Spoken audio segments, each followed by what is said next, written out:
viewers, we're back again with our guest, Amowie Imaswe Izodua. And right now he's going to be analyzing this very interesting story. I find it really, really nice. An ancient keeper in Benin Kingdom, and the name is Ughoron. Am I correct? Ughoron. Ughoron, the ancient keeper of Benin Kingdom. Yeah. So let's hear directly from the horse's mouth. All right, to you, Izodua, nice having you once again on Nebo TV, and we'd like you to do a critical analysis of this ancient keeper in Benin Kingdom. Yeah, what is most interesting for me to talk about the Ughoron is like, it defines me. This topic is like one topic that is really very interesting. It's like something I like to talk about every single day. Now, a lot of persons have been asking me, what does Ughoron means? Like, everything about me has been Ughoron lately. Yeah. All right, I have a company called Ughoron Consults. All right, I'm having a filmmaking production that is going to be called Ughoron as well. Wow. And why Ughoron? I feel that Ughoron is Izodua, and Izodua is Ughoron. The reason is because of what the Ughoron people represent in the old Benin. The Benin society, well planned, one of the greatest things that God gave to us as a people that I keep hammering is organization. The Benins of old had a foresight. They understood that they are going to have an ancient civilization that will be envied all over the world. So they stationed some very wise people of the land to keep the events of the land for the future generation. And they call them Ughoron. Ughoron means the heavenly people. It is a concept of who they represent, how wise they were. They were the wisest people. It doesn't matter what your background was, whether you're from the royal line, whether you're from the noble house, whether you're from the commoner, it doesn't matter. Irrespective of where you are located in the vast kingdom, or Igudumigo as it was then, in as far that you are wise in presiding over affairs of a particular locality of the people, you will choose to be part of that guild. To me, I believe it was the first guild that was ever created by any king of Benin. Now, they were created not during the days of the Oba of Benin. It was created during the earliest eras of the Ogiso. They were charged with one function: the preserver of the history of the land. And that is why I call them the ancient keepers. Their duty was to keep our history and pass it from one generation to another, in terms of storytelling, in terms of dances, in all dynamism. It becomes the basestone at which every other gate started to spring out from. Because if you're talking about the Igun Guild was meant to use the artwork through bronze and brass casting to keep the history of the Benin.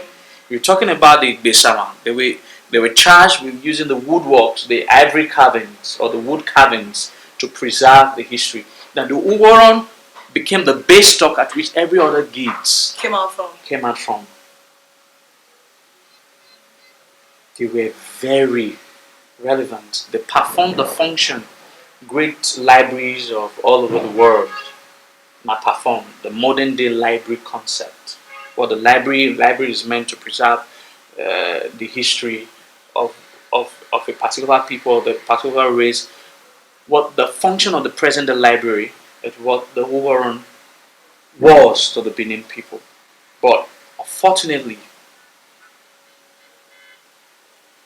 the guild went into extinction. I read about it in the works of Professor um, OSB, Omoege, of the Ughoron people, and it was also reflected in the works that was edited by Chief Sam Igbe, the Asher of Benin, from birth to death, the Ughoron peoples. When I went to study more about the Ughoron people, I fell in love with it. And to be frank, I feel that the onus falls on me and some other young lads to recreate the function that Ughoron had. Some people will argue that the Ihogbe still perform the function of the Ughoron. No. The Ihogbe do not perform the function of Ughoron because the Ughoron people were meant to keep the history of the land. The Ihogbe are preserver of the history of the royal line. Okay. They preserve the history of the palace. They are the royal history keepers. But Ughoron was the entire history. They kept the history of the entire people, of the entire land. So it is what is missing in the Benin history. It is what is missing in the modern day Benin society that I feel that it has to be recreated. And that is why in recent times I have become the embodiment of Ughoron. An embodiment to find a way, if not now, sometime in the future, to recreate the function that the Ughoron had in the old Benin society 2,000 years ago when they were being established, or 1,000 years ago when they went into extinction. One couldn't tell whether they went into extinction, they were abolished, but what one could tell that they are no longer people who kept the history. Our history were not kept in the fables of the thinking ideas of the Ughoron.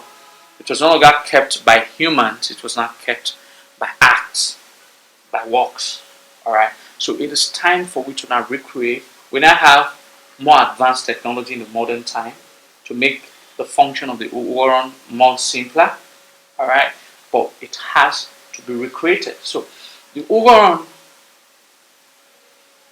is a guild that I strongly believe that will help shaping the society of Benin in the future. Because right now we are at the verge of either getting our history correct or getting it wrong. I went to see Dr. Isaac Hagosai a month ago. He said the generations of those who really know the history is almost practically fading away. We are the last generation. I had hoped and prayed that some Benin people pick interest in Benin history. When our time passes, we might not be able to get people who will keep the history. Then suddenly you appeared from nowhere and decided to start advocating. And I told him that I'm not the only person. Maybe because I'm close to you. They're all very bright lads. And it was like, you have to get everybody together to ensure that the history of our land is properly preserved. And that is why he's an 89 years old now. He will be 90 next month. Wow. That is why he gave me an assignment recently of all the records of old people. Almost all of them have died. I think all of them have died that he recorded in the 80s to early 90s. About over 75 tapes. Alright? And that he wanted me to have a copy of it. Because there was a time when Oba Nekwe, Ne Yedo, when someone who was not supposed to enter Benin entered Benin. Yeah, I did about 42 minutes video or audio on it. He himself couldn't remember the story. But when that matter happened, I had asked a lot of questions. Nobody seems to remember the story until he went to his archival materials and now brought a recorded tape. They had recorded 1997 of one of the Oha of Ewo Mori. He gave me that tape. When I played it, and I got the full story of why Obanit were Nine Lido. So the concept is that the Ughoron served as a preservation of our history, and that is what I'm trying Wow, that's to so great. revive. That's so great. So you could just your group, the great descendants of Benin, you could As ascribe the honor as something like that. Yes, yes. I think to a very large extent, Association of Great Benin Descendants, we've done an incredible job. What I mean, incredible job. We've done an incredible job in terms of using history to identify all Benin descendants all over the world. Now, we know our people, all right? I'm aware Igbos are trying to drag all the Edo people in Delta, all the Edo people in Bayelsa, all the Edo people in River State, most especially the Ukwere, Ekpe, Ogba. All right, we've gone past that stage. Or gone are the days when I used to argue with most of them on Facebook. I don't argue with them anymore. You know why? Because we've gone past the stage where we now have to argue. I've gone past the stage where I have to now argue with any of these people about whether Ikure people are Benin. We've gone past the stage because I've gone to the stage where I've met with authorities of these ethnic groups, their kings, their elites. We have had a roundtable discussion. We've discussed on their ancestry to Benin. So I don't need social media to validate the Ikwe history. I don't need social media, Iboma, to validate Ekpe Benin ancestry. So that is why I don't argue anymore on Facebook. If I want to take a practical step on what will benefit me or benefit our people, most importantly benefit our people, I go to the source. If I feel that these people are historically connected to the Benin people, I don't start arguing with one young boy on social media. I just go to the source, the community, the territory, the land. And we'll go and meet the elites, we'll go and meet the king, we'll go and meet the historians, and they'll be able to validate if it is true or not. Once they are validated, it is true, then I don't have to come to social media to start arguing with someone who probably might never have been to his hometown. I get that. All right, thank you so much, Imasen. This is really a short one, but very powerful. I hope the Benins out there are ready to preserve the culture, because if I were to be a Benin, but anyway, being a Yoruba girl, I think it's connected to being Benin, so I should be proud of. I think, let me quickly say this. I think a lot of persons have mistook my vehement approach to Yoruba people as tribalism. I want to use this to make that correction. I'm not tribalistic. A lot of people have mistook my vehement approach to the Yoruba people as being tribalistic. Let me make it clear now that I'm not tribalistic. I don't hate Yoruba people. I have been in the midst of Yoruba people where I feel that my history was torn apart. And I sworn by God and my ancestors that all through my life, in my lifetime, that historical correction will be made. I do not care if anybody has to approve of whether it's correct or not. What I'm concerned about is to revolutionize the minds of the Benin people to understand the history as being told by ancestors. Those who really saw when some of these events happened and passed this information from one generation to another. Take it or leave it. Benin has one of the most orally documented history in Africa.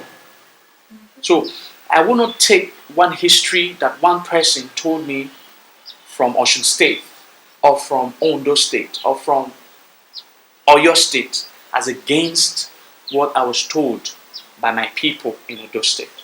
And that becomes the basics. I believe talk your own, make I talk my own. Not me say we do quarrel or we hate body. Yeah. To prove your historical point, and I prove my historical point. That's your perspective. This is my perspective. We don't have to be rude about it. So, and I think the viewers know that. Oh yeah. All right. So thank you very much, Amuye Imaswe Izodua. Thank you for this short briefing, and I also want to say thank you for for preserving the Benin culture. It's a great work so far. Alright, so we've come to the end of the story of the Asian keeper in Benin City. So, see you next time on Nebo TV. God bless you, and God bless the great Benin Kingdom. Amen.